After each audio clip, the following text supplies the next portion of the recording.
Okay, next பார்க்க போகிறது application of Joule's law of ஹீட்டிங்கை ப்ரீஃபாக பார்க்க போகிறோம். First point electrical heaters. அந்த எலக்ட்ரிக்கல் ஹீட்டர்ஸ்ங்கிறதுல நம்ம எது யூஸ் பண்ணுறோம் அப்படின்னா எலக்ட்ரிக் அயான் யூஸ் பண்ணுறோம், எலக்ட்ரிக் ஹீட்டரு, எலக்ட்ரிக் டோஸ்டர், இது எல்லாமே சம் ஹோம் அப்ளியன்சஸாக யூஸ் பண்ணுறோம். ஏன் அப்படின்னா இதில் ஹீட்டிங் எலிமெண்ட் எப்படி இருக்குன்னா இட்ஸ் மேடப் ஆஃப் நைக்ரோம். நைக்ரோமில் என்ன இருக்குது? அலாய் நிக்கல் அண்ட் குரோமியம் இருக்குது. நிக்ரோம் ஏன் யூஸ் பண்ணுறோம் அப்படின்னா இதை ஹை ஸ்பெசிஃபிக் ரெசிஸ்டன்ஸாகவும் வெரி ஹை டெம்பரேச்சர் இது ஹீட் என்ன பண்ணும் வித்தவுட் ஆக்சிடேஷனில் என்ன பண்ணும் தாங்கும். அதனால தான் எதை யூஸ் பண்ணுறோம்? இந்த எலக்ட்ரிக் ஹீட்டரை யூஸ் பண்ணுறோம். Next second application electric fuse use பண்ணுறோம். ஃபியூஸ் நமக்கு தெரியும், ஏன்னா இது கனெக்டட் இன் ஹோம் அப்ளியன்சஸில் நம்ம யூஸ் பண்ணுறது தான். அது இஸ் அ சீரியஸ் சர்க்யூட்டில் நம்ம யூஸ் பண்ணுறோம். அந்த எலக்ட்ரிக் ஃபியூஸில் எப்படி இருக்குன்னா is a low melting point wire தான் யூஸ் பண்ணியிருப்போம். அதனால தான் ஷார்ட் சர்க்யூட் ஏதாவது ஆச்சு அப்படின்னா அந்த ஃபியூஸ் ஒயர் மெல்ட் ஆகி என்ன ஆயிரும் அப்படின்னா ஓப்பன் ஆயிரும் சர்க்யூட் ஓப்பன் ஆகிடுச்சுன்னா ஆட்டோமேட்டிக்காக அந்த பார்ட்டை மட்டும் என்ன பண்ணாது டேமேஜ், எலக்ட்ரிக்கல் அப்ளியன்சஸ் எதுவும் டேமேஜ் பண்ணாமல் அந்த ஃபியூஸ் ஒயர் மட்டும் என்ன ஆயிரும் பேர்ன் ஆயிரும். அடுத்தது இது எவ்வளோ அங்கே கரண்ட் இன்க்ரீஸ் ஆகுது அப்படின்னு பார்த்தோன்னா 5 ஆம்பியர் அண்ட் 35 ஆம்பியர் என்ன ஆகிட்டு இருக்குங்க ப்ரொடியூஸ் ஆகிட்டு இருக்கு. இப்போ இது ஒன்லி த சர்க்யூட். இப்போ நம்ம புதுசாக இப்போ என்ன கொண்டு வந்திருக்காங்கன்னா இந்த ஃபியூசஸ்க்கு ட்ரிப்பர்ஸ் கொண்டு வந்திருக்காங்க. இப்போ ஹோம் அப்ளியன்சஸில் ஒவ்வொரு சர்க்யூட்டுக்கும் ஒவ்வொரு ரூமுக்கும் ஒவ்வொரு ட்ரிப்பர்ஸ் யூஸ் பண்ணுவாங்க. இப்போ அந்த ரூமில் ஏதாவது எலக்ட்ரிக்கல் ஃபால்ட் இருந்துச்சு அப்படின்னா அந்த ட்ரிப்பர்ஸ் ஆட்டோமேட்டிக்காக ஓப்பன் ஆயிரும். அப்போ என்ன ஆகும்? அந்த எலக்ட்ரிக்கல் அப்ளியன்சஸ் என்ன ஆகாது அப்படின்னா டேமேஜ் ஆகாமல் சேஃபாக இருக்கும். அடுத்தது நம்ம பார்க்க போகிறது third one electrical furnace. Electrical furnace use பண்ணுறோம் என்னென்ன எலிமெண்ட் யூஸ் பண்ணுறோம், இம்பார்ட்டன்ட் மெட்டீரியல்ஸ் என்னென்னு பார்த்தோன்னா steel, silicon carbide, quartz and gallium arsenide, இது எல்லாமே யூஸ் பண்ணுறோம் மெட்டீரியலாக. மாலிப்டினம் நிக்ரோம் ஒயரை வந்து ஒரு சிலிக்கான் டியூப்பில் என்ன பண்ணுறோம் வவுண்ட் பண்ணி அதையும் எலக்ட்ரிக்கல் ஃபர்னஸில் யூஸ் பண்ணுறோம். அப்போ இது எதுக்காக டெம்பரேச்சர் எவ்வளோ ப்ரொடியூஸ் பண்ணுது அப்படின்னா 1500 டிகிரி செல்சியஸ் என்ன பண்ணுது இது ப்ரொடியூஸ் பண்ணுது. நெக்ஸ்ட்டு பார்க்க போகிறது எலக்ட்ரிக்கல் லேம்ப். இது என்ன ஃபிலமெண்ட் யூஸ் பண்ணுறோம் அப்படின்னா டங்ஸ்டன் ஃபிலமெண்ட் யூஸ் பண்ணுறோம். இந்த டங்ஸ்டன் ஃபிலமெண்ட்டோட மெல்ட்டிங் பாயிண்ட் எவ்வளோன்னு பார்த்தோம் அப்படின்னா 3380 டிகிரி செல்சியஸை யூஸ் பண்ணுறோம். இது பல்பில் பார்த்தோம் அப்படின்னா சின்ன லேயர் மாதிரி இருக்கும், அதுதான் என்னது டங்ஸ்டன் ஃபிலமெண்ட்.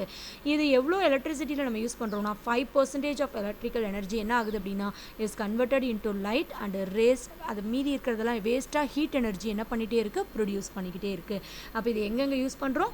எலக்ட்ரிக் டிஸ்சார்ஜ் லேம்பாக யூஸ் பண்ணுறோம், எலக்ட்ரிக்கல் வெல்டிங்கில் யூஸ் பண்ணுறோம் அண்ட் எலக்ட்ரிக்கல் ஆர்க்லையும் என்ன பண்ணுறோம் இதை யூஸ் பண்ணுறோம். இதுதான் என்னது applications of Joule's law of heating எஃபெக்டாக இருக்குது. நெக்ஸ்ட்டு நம்ம பார்க்க போகிறது is a thermoelectric effect. Thermoelectric எஃபெக்ட்னா என்னன்னு டெஃபனேஷன் பார்ப்போம். Conversion of temperature difference into electrical voltage அப்படின்னு சொல்கிறோம். அப்போது டெம்பரேச்சர் டிஃப்ரென்ஸ்க்கும் எலக்ட்ரிக்கல் வோல்டேஜுக்கும் உள்ள டிஃப்ரென்ஸை தான் என்னென்னு சொல்கிறோம் நம்ம வைஸ் வெர்சான்னு சொல்கிறோம். அதுதான் தெர்மோ எலக்ட்ரிக் எஃபெக்டாக இருக்கும். அதில் சீபக் எஃபெக்ட் இம்பார்ட்டன்ட். சீபக்ங்கிறது தான் டிஸ்கவர் பண்ணாததுனால தான் என்ன பண்ணுறோம் இதை நம்ம சீபக் எஃபெக்ட்னு அவர் பெரிய வச்சுட்டாங்க. அப்போ Seebeck discovered the closed circuit consisting of 2 dissimilar metals எடுத்துக்கிறாரு. when the junction are maintained at different temperature on EMF. 2 junction எடுத்துக்கிறாரு, அந்த 2 ஜங்ஷனும் டிஃப்ரெண்ட் மெட்டல்ஸில் இருக்குது, அதில் டிஃப்ரெண்ட் டெம்பரேச்சர் அண்ட் இஎம்எஃப்பும் என்ன ஆகுது டிஃப்ரெண்ட் ஆகுது. அப்போ டிஃப்ரெண்ட் டெம்பரேச்சராக இருந்ததுன்னா ஆட்டோமேட்டிக்காக இஎம்எஃப்பும் எப்படி தான் டெவலப் ஆகும்? டிஃப்ரெண்ட்டாக டெவலப் ஆகும். the current that flows due to the EMF developed. அப்போது அதை தான் என்னென்னு சொல்கிறோம் நம்ம தெர்மோ எலக்ட்ரிக் கரண்ட் அப்படின்னு சொல்கிறோம். ஏன்னா ஒரு 2 டிசிமிலர் மெட்டலை எடுத்துக்கிட்டு 2 ஜங்ஷன் நம்ம மெயின்டைன் பண்ணுறோம், அதில் 2 டிஃப்ரெண்ட் டெம்பரேச்சர் மெயின்டைன் பண்ணுறப்ப ஆட்டோமேட்டிக்காக இஎம்எஃப்பும் அதில் டெவலப் ஆகும். இஎம்எஃப் டெவலப் ஆனாலே ஆட்டோமேட்டிக்காக கரண்ட்டும் என்ன ஆக ஆரம்பிக்கும்? ஃப்ளோ ஆக ஆரம்பிக்கும். அந்த ஃப்ளோ ஆகிற கரண்ட்டை தான் நம்ம என்னென்னு சொல்கிறோம்? தெர்மோ எலக்ட்ரிக் கரண்ட் அப்படின்னு சொல்கிறோம். அப்போது the 2 dissimilar metals connected to form 2 junction is known as thermocouple. ஏன்னா நம்ம எடுத்துக்கிட்டதே 2 dissimilar மெட்டல் இல்லையா, அதை கனெக்ட் பண்ணி ஒரு 2 ஜங்ஷனை ஃபார்ம் பண்ணணும், அதுக்கு பேர் தெர்மோகப்பிள். இதுதான் சீபக் எஃபெக்ட் அப்படின்னு சொல்கிறோம். நெக்ஸ்ட்டு அப்ளிகேஷன் ஆஃப் சீபக் எஃபெக்ட்னா என்னன்னு பார்க்க போகிறோம். த சீபக் எஃபெக்ட்டுங்கிறது இஸ் யூஸ்டு டு எங்கே யூஸ் பண்ணுறோம் அப்படின்னா தெர்மோ எலக்ட்ரிக் ஜென்ரேட்டரில் யூஸ் பண்ணுறோம். தெர்மோ எலக்ட்ரிக் ஜென்ரேட்டரில் இது யூஸ் பண்ணுறோம். அதுக்கு பேர் என்ன அப்படின்னு பார்த்தோன்னா இஸ் அ சீபக் ஜென்ரேட்டர் அப்படின்னு சொல்கிறோம். These thermo electric generator are used in power plants, to convert waste heat into electricity. அப்போ பவர் பிளான்ஸில் யூஸ் பண்ணுறோம், ஏன்னா வேஸ்ட்டாக போகிற அந்த ஹீட் எலக்ட்ரிசிட்டியை என்ன பண்ணிக்கும், அந்த ஹீட்டை வந்து கன்வெர்ட் டு எலக்ட்ரிசிட்டியாக மாற்றிடும்.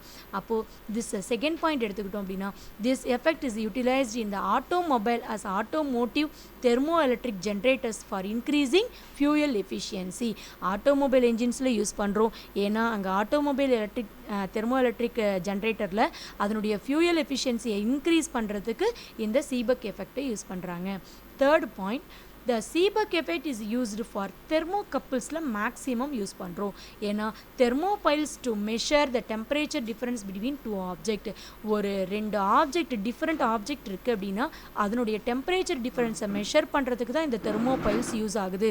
தெர்மோகப்பிளும் சரி தெர்மோபைல்ஸும் சரி யூஸ் ஆகுது. அங்கே இந்த சீபக் எஃபெக்ட் இஸ் இம்பார்ட்டண்ட்டாக இருக்குது. இதுதான் என்னது application of Seebeck effect. First point thermoelectric ஜென்ரேட்டரில் யூஸ் ஆகுது, செகண்ட் பாயிண்ட் ஆட்டோமொபைல் என்ஜின்ஸில் யூஸ் ஆகுது, தேர்ட் பாயிண்ட் எங்கே யூஸ் ஆகுது, தெர்மோகப்பிள் தெர்மோபைல்ஸில் யூஸ் ஆகுது. நெக்ஸ்ட்டு பார்க்க போகிறது பெல்டியர் எஃபெக்ட். பெல்டியர் எஃபெக்ட்னா என்னன்னு பார்க்க போகிறோம். இப்போ when an electric current is passed through a circuit of thermocouple, ஒரு எலக்ட்ரிக் கரண்ட்டை ஒரு தெர்மோகப்பிளில் நான் பாஸ் பண்ணுறேன், அப்போ ஹீட் என்ன ஆகும், ஒரு ஜங்ஷன்லேருந்து எவால்வ் ஆகும். ஒரு ஜங்ஷனில் எவால்வ் ஆகிறத இன்னொரு ஜங்ஷனில் என்ன பண்ணுறோம் அப்படின்னா அதை அப்சர்வ் பண்ணுறோம். இந்த எஃபெக்ட்டுக்கு பேர் தான் என்னது, பெல்டியர் எஃபெக்ட். அப்போ பெல்டியர் எஃபெக்ட்னா என்னது, when electric current is passed through the circuit for thermocouple, one junction heat energy evolve பண்ணும், அதர் ஜங்ஷன் ஹீட் எனர்ஜியை அப்சர்வ் பண்ணும். அதுக்கு தான் என்னென்னு சொல்கிறோம், நம்ம பெல்டியர் எஃபெக்ட் அப்படின்னு சொல்கிறோம். இப்போது இதை ரெண்டு சர்க்கியூட் கொடுத்துருக்காங்க.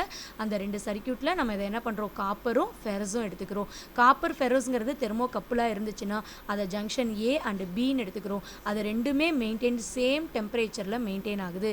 Let a current flow through the thermocouple. இப்போ கரண்ட் என்ன ஆகுது, ஃப்ளோ ஆக ஆரம்பிக்குது. லெட் அ கரண்ட் ஃப்ளோ ஆகிறப்ப ஜங்ஷன் ஏல when the current flows from copper to ஃபெரஸாக இருக்குது. இதை நல்லா புரிஞ்சு பாருங்கள். காப்பர்லேருந்து ஃபெரஸ்க்கு என்ன ஆகுது, கரண்ட்டு ஃப்ளோ ஆகுது. அப்படி ஃப்ளோ ஆகிறப்ப ஹீட் என்ன ஆகும், அப்சர்வ் ஆகும். அப்போ இந்த ஜங்ஷன் என்னவாகும், ஏ வந்து கோல்டு ஜங்ஷனாக ஆக்ட் ஆகும். அதே மாதிரி அட் த ஜங்ஷன் பியில் when the current flows from ferrous to காப்பருக்கு போகும். அப்போ இந்த கரண்ட் இங்கே என்ன ஆகும், பிங்கிற ஜங்ஷனில் ஹீட்டாக இருக்கும், அதாவது ஹாட் ஜங்ஷனாக ஆக்ட் ஆகும். when the direction of current is reverse, the junction A becomes hot. அப்போ சப்போஸ் நான் ரிவர்ஸ் கரண்ட் அப்ளை பண்ணுறேன் அப்படின்னா ஹாட் ஏங்கிற ஜங்ஷன் என்னவா மாறிடும், ஹாட்டாக மாறிடும், பிங்கிற ஜங்ஷன் கோல்டாக மாறிடும். அப்போ the Peltier effect is a reversible ப்ராசஸ்க்கு இது ஒத்து வரும். அதுதான் என்னென்னு சொல்கிறோம் நம்ம, இஸ் அ பெல்டியர் எஃபெக்ட், அதனுடைய எக்ஸ்பிளனேஷன். அடுத்தது நம்ம பார்க்க போகிறது is a Thomson effect. Thomson எஃபெக்ட்டுங்கிறது என்ன அப்படின்னு பார்த்தோம்னா, அதே மாதிரி Thomson source that the 2 points எடுத்துக்கிறாரு in the conductors are different temperature, the density of electrons at the points will differ.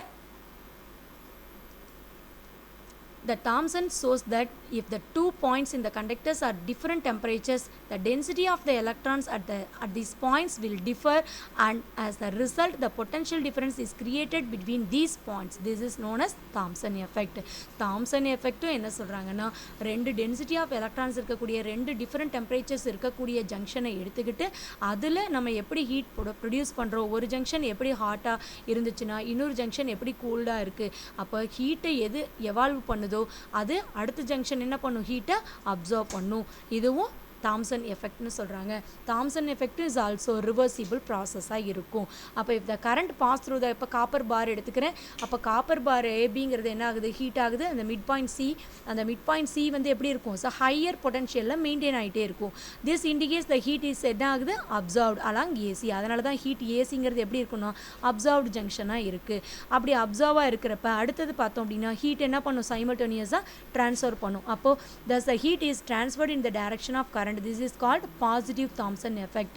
அப்போது the current காப்பர் பார் ஏபியில் பாஸ் ஆகி அது மிட் பாயிண்டில் ஹீட் ஆகி என்ன ஆகுது, ஹை பொட்டன்ஷியலை ப்ரொடியூஸ் பண்ணுது.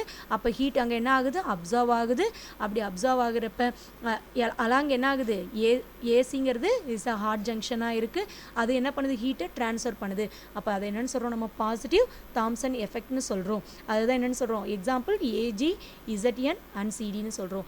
அதே மாதிரி when the காப்பர் பாரை ரீப்ளேஸ் பண்ணிவிட்டு அயன் பார்லேருந்து ஹீட்டை எவால்வ் பண்ணுறோம் சிஏ ஜங்ஷனில், அது என்ன பண்ணுது, அலாங் பிசி ஜங்ஷன் என்ன பண்ணுது, அப்சர்வ் பண்ணுது. அந்த ஹீட் எனர்ஜி ட்ரான்ஸ்ஃபர்ட் இந்த டைரக்ஷன் ஆப்போசிட் டு த கரண்ட்டை ப்ரொடியூஸ் பண்ணுது. அதனால் அதை என்னென்னு சொல்கிறோம், நெகட்டிவ் தாம்சன் எஃபெக்ட்னு சொல்கிறோம். இது எக்ஸாம்பிள் பிடி நிக்கல் அண்ட் பிடிங்கிறது potassium nickel cobalt and HG அப்படிங்கிறத சொல்கிறோம். இதோட டாபிக் ஓவர்.